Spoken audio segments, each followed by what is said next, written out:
All right, thanks, Christina. Yeah, in fact, Christina, President Trump returning to the White House from New York City moments ago. He spoke to reporters on the South Lawn about a number of matters, including impeachment, the process there. He also spoke about the whistleblower. Let's listen to the president. Yes, go ahead.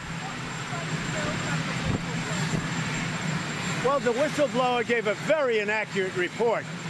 And as you know, certain of the media released information about a man that they said was the whistleblower. I don't know if that's true or not. But what they said is he's an Obama person. It was involved with Brennan, Susan Rice, which means Obama. But he was like a big anti-Trump person, hated Trump. And they said terrible things. Now, I don't know if it's true or not, but that was reported by some of the media, so you'll have to find out.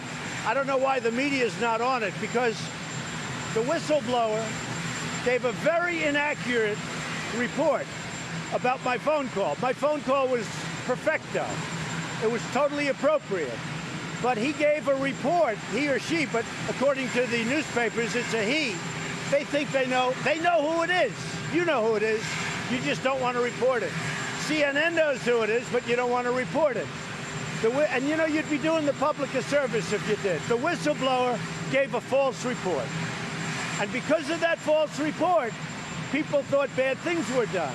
And then you had Schiff go out and speak before Congress and before the American people and give a false story. He made up a story.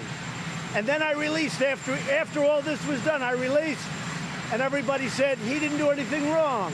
But the whistleblower should be revealed, because the whistleblower gave false stories. Some people would call it a fraud. I won't go that far, but when I read it closely, I probably would. But the whistleblower should be revealed. Then I want to ask another question of you. Where is the second whistleblower? And why did Schiff make a lie when he said about what I said on the phone call? And why didn't the lieutenant colonel say that he wrote a letter to the White House with certain little comments about the phone call? And all of those many people that listened to the phone call, why didn't they have a problem with it? Because they didn't have. Many people listened to calls between, I know that.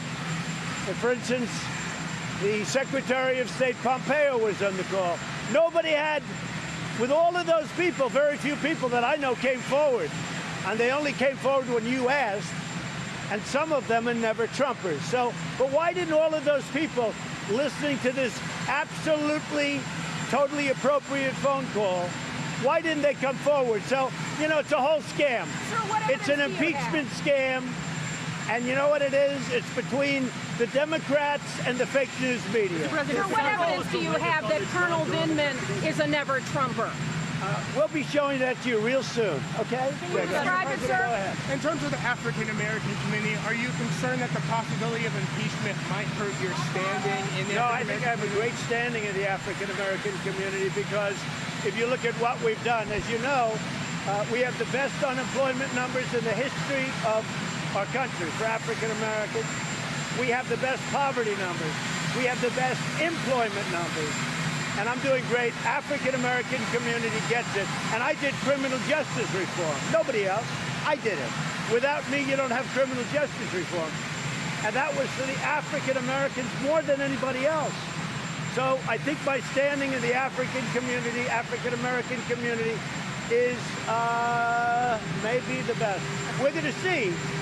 We're going to see in 1 year. But I think that I'm going to get a tremendous percentage of votes from the African American. I did one other thing. I did opportunity zones. And these are neighborhoods that a lot of people wouldn't be investing now because of what I did with Tim Scott and some others.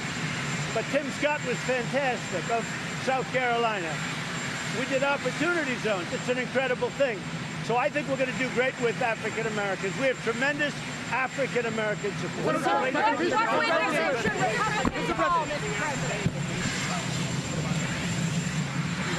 Well, I'll tell you what, there have been stories written about a certain individual, a male, and they say he's the whistleblower. If he's the whistleblower, he has no credibility, because he's a Brennan guy, he's a Susan Rice guy, he's an Obama guy, and he hates Trump.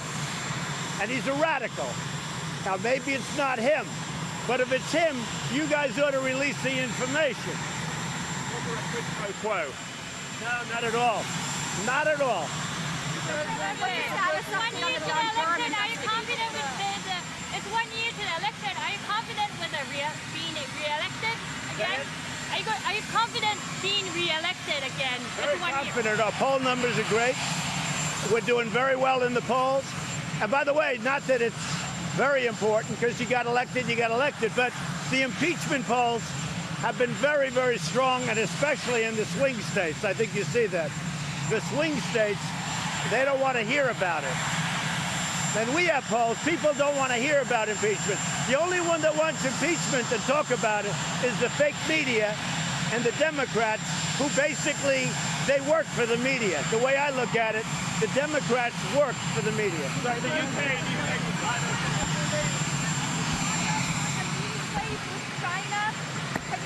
Yeah, there's progress, and first I want to get the deal. I mean, the meeting place to me is going to be pretty easy, but first we'll see if we get the deal. And if we get the deal, the meeting place will come very easily. It'll be someplace in the U.S. Mr. President, according to several recent polls, more Americans want you to be impeached and removed from office than the number of Americans who don't. You're reading the wrong polls. Wall Street Journal, NBC, let me just tell you, ABC, Washington Post. I have the real polls. I have the real polls. The CNN polls are fake. The Fox polls have always been lousy. I tell them they ought to get themselves a new pollster. But the real polls, if you look at the polls, that came out this morning, people don't want anything to do with impeachment. It's a phony scam. It's a hoax. And the whistleblower should be revealed because the whistleblower gave false information. What? Do you still have confidence in Mick Mulvaney? Well, he's working. As long as he's with me, I have confidence. in the UK, do you side with Boris Johnson or Nigel Farage if you have to choose? I like them both. Look, I think Boris is the right man for the times. He's really for the times. He's a great gentleman. He's a wonderful guy. He's tough. He's smart. And I think he's going to do something. I just hope he does it so the U.S., which is by far the biggest economy in the world, not even close. Since I took office, we picked up trillions of dollars, trillions. And frankly, China has lost trillions of dollars, as you very well know. We're far and away the #1 economy in the world. And if you do it a certain way, we're prohibited from trading with the UK. That would be very bad for the UK because we can do much more business than the European Union. So I think Boris will get it right. They're both friends of mine. What I'd like to see is for Nigel and Boris to come together. I think that's a possibility for us. President, how strong is your support for Ukraine in their conflict with Russia? Have you ever told Putin to get out of Ukraine? Yeah, my support is very good. My relationship with Ukraine is very good. My relationship with Russia is very good. My relationship with China is very good. People don't understand. I get along, but nobody's going to mess with me. The John Durham investigation? The John Durham investigation is moving along. That's up to Attorney General Barr, highly respected. John Durham is one of the most respected prosecutors in the last 50 years in this country, and I let them do their thing. It's Bill Barr and John Durham, and what they come up with will, I think, be very meaningful. We'll see what happens. I do not get involved with it. That's up to them. And by the way, I'd be allowed to get involved with it if I wanted to, but I chose not to. It's up to Bill Barr. But the John Durham investigation is very important. I feel one of the most important investigations in the history of our country. Okay? Are you considering president? Do you have a date or a venue for your meeting? No, we don't, but it could happen. Something like that could happen. I know they'd like to meet, and something like that could happen. Want House Republicans to call for public testimony? I think that the House Republicans and the Senate Republicans have been incredible. I don't think there's ever been unity like we have right now. We had 195 or so votes.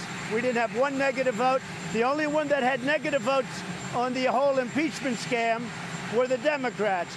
I think Nancy Pelosi has lost her mind, and I think, frankly, that she should go back home to San Francisco if you look at what's happening to her district is going to hell with homeless, that they're not taking care of, with needles all over the street, with tents, with people, with sanitation, with horrible things being washed into the ocean, into the Pacific Ocean. I think Nancy Pelosi, her district has probably gone down more than any district proportionately in the United States. And what she's done for that district, and then on top of it, you got fires eating away at California every year because management is so bad. The governor doesn't know. He's like a child. He doesn't know what he's doing. And I've been telling this for 2 years. They've got to take care of it. Every year, it's always California. It's rarely somebody else or someplace else. But Nancy Pelosi ought to go back to her district and take care of it because her district has become a mess. #1 in the country for going down. All she thinks about is impeachment, but she doesn't want to impeach. You know who wants to impeach? The people that run the party, the radical left. Mr. President, why don't you Do you believe want John Bolton to testify, sir? And if so, do you It's have... up to him and up to the lawyers. It's really up to the lawyers.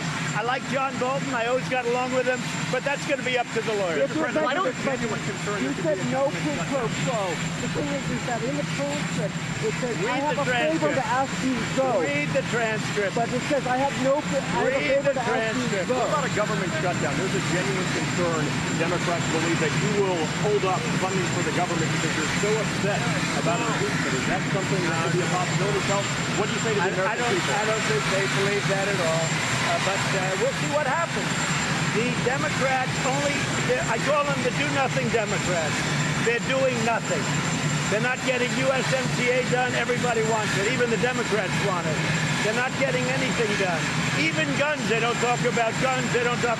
All they can do is talk about one phone call made to the president of Ukraine that was perfect. It was perfect. It was a perfect phone call. And they're hanging their hat on this one phone call. And you know what? The Republican Party has never been so unified. Sir, will you mount a defense? Will you mount a defense, sir? They've never been so unified. Can you commit to no government shutdown? I mean, people that are concerned, what would you say? It depends on what the negotiation. I wouldn't commit to anything.